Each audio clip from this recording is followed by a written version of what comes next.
UKLO 1 year masters. No IELTS required up to 5 years visa. High visa success rate. ఇప్పుడు ఒక 2 నెలలుగా చాలా hot టాపిక్గా మారింది లావణ్య రాజ్ తరుణ్. అంటే చాలామంది చాలా టైటిల్ పెట్టారు అనుకోండి. రాజ్ తరుణ్కి లవర్ అని పెట్టారు, చాలా విధాలుగా పెట్టారు. కానీ ఎంతసేపు ఉన్నా లావణ్య రాజ్ తరుణ్.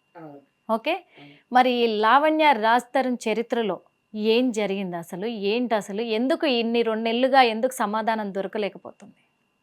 సమాధానం చెప్పాలంటే రాజ్ తరుణ్ ఫస్ట్ బయటికి వచ్చి చెప్పాలేమో ఏంటి అని తన సైడ్ ఆఫ్ వర్షన్. నాదైతే నేను డే 1 నుంచి అరిగిపోయిన సీడీ లాగా తిరుగుతానే ఉన్నాను, చెప్తానే అయితే వస్తున్నాను. అండ్ నేను చెప్పే దాంట్లో వీటిలోని అబద్ధం అయితే లేదు, అన్ని నిజాలే. అది నేను ఇప్పుడు ఇప్పుడు ఇక్కడ ఎవరికైనా సరే, మీకైనా ఎవరికైనా రేపొద్దున కోర్టులో అయినా సరే నేను ప్రూవ్ చేసుకోగలను. అసలు రాజ్ తరుణ్ లావణ్య ప్రేమ కథ ఎక్కడ మొదలైందంటారు? అది ఎప్పుడో 2008లో అలా మొదలైందండి. మ్యూచువల్ ఫ్రెండ్స్ ఫేస్బుక్లో అలా పరిచయం అయ్యాడు.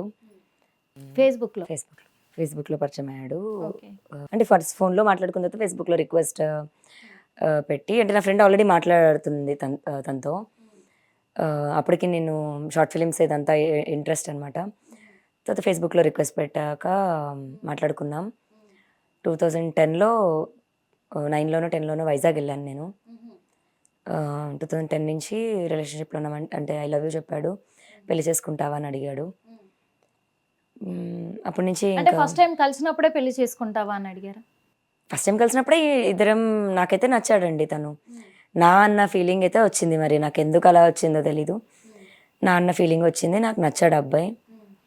ఇంకా ఎవరైనా ఇప్పుడు ఏదైనా మాట్లాడితే మనుషులతో మాట్లాడతానేమో, కానీ నా మనసుకైతే అండ్ నా లైఫ్ అయితే నా రాజే అంతే. అది నాకు ఆ రోజున్న ఫీలింగ్ ఈ రోజు సేమ్. ఆ రోజున్న ఫీలింగ్ ఈరోజు సేమ్. మీరు చెప్పారు, చాలా విషయాలు చెప్పారు. మేము ఇలా పెళ్లి చేసుకున్నాము, పెళ్లి చేసుకున్నాక కూడా ఒక 3 నెలల తర్వాత ఇంట్లో చెప్పాము, 2 ఫ్యామిలీస్ కూడా ఒప్పుకున్నారు. మేము ఇప్పుడు 11 ఇయర్స్గా కూడా ఒకే చోట ఉన్నాము, ఒకే ఇంట్లో పూజలలో కూడా పాల్గొన్నాము. ఇన్ని విధాలుగా జరిగాయి. ఓకే, ఎందుకంటే ఈ కేసు అనేది ఎటువైపు మలుపు తిరుగుతుంది అనేది కూడా తెలియనంత విచిత్రంలోకి వెళ్ళిపోయింది.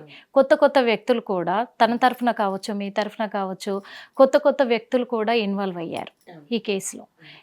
మొన్నటి వరకు చూసుకున్నట్లయితే మీ టాపిక్ చాలా హల్చల్ అయింది. ఏ టాపిక్ అంటే మస్తాన్ సాయి. అవును, మస్తాన్ సాయి అనే వ్యక్తి కూడా ఇన్వాల్వ్ అయ్యారు.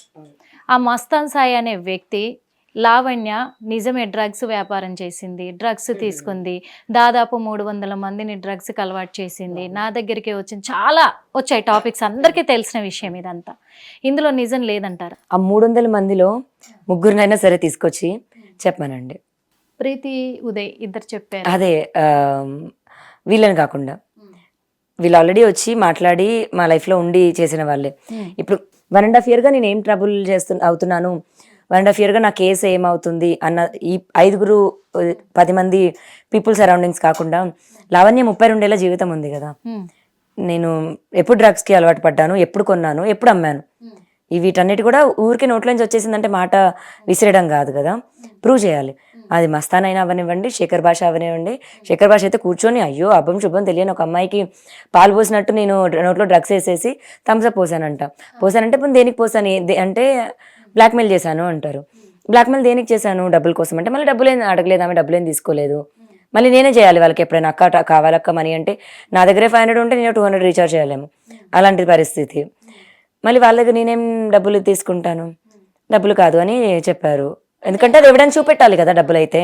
ఇప్పుడు ఆ అమ్మాయి ఎందుకు అలా అబద్ధం చెప్పి మరి ఇప్పుడు బయటకు ఎందుకు రావట్లేదు అమ్మాయి? వాళ్ళందరూ ఆల్రెడీ పెయిడ్ ఆర్టిస్ట్లే అండి. మస్తాన్ కేసులో ఆల్రెడీ పెయిడ్గా ఉన్న పీపులే. మెయిన్ యునీత్ రెడ్డి అనే అతను, చింటూ వాళ్ళ ఇంట్లో స్టార్ట్ అయింది 1.5 year ago.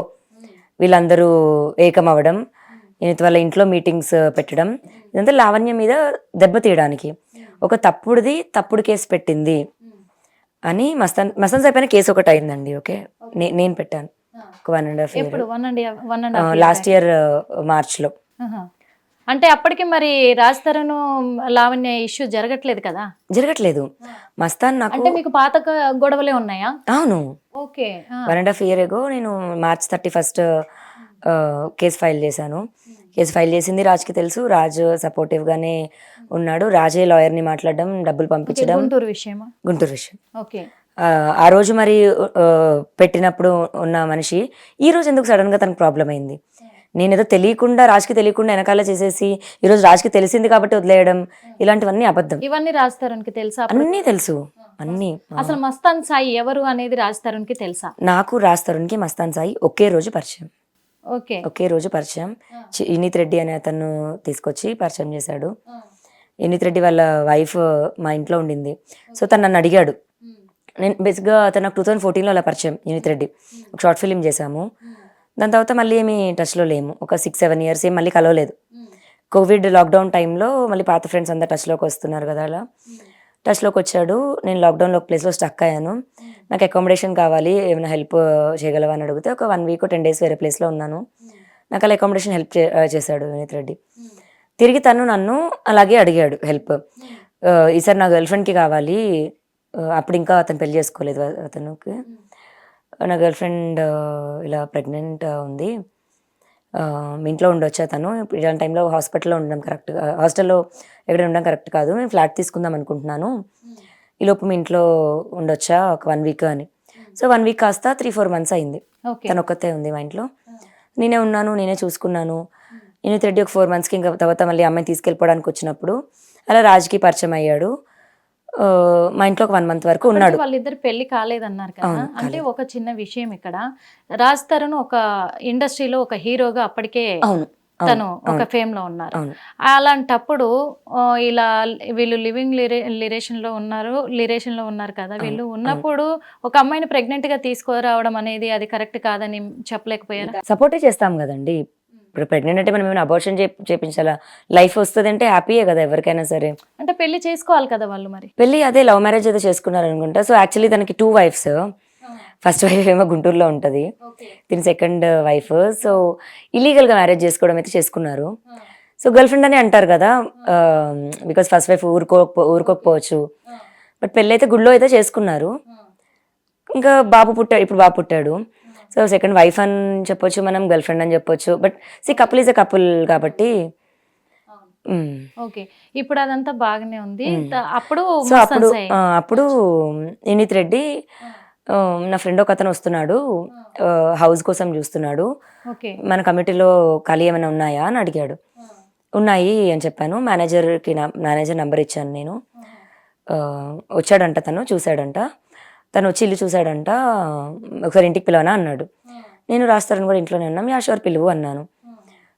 చింటూ తీసుకొని వచ్చాడు, లావణ్యాన్ని పరిచయం చేశాడు, రాస్తారని పరిచయం చేశాడు.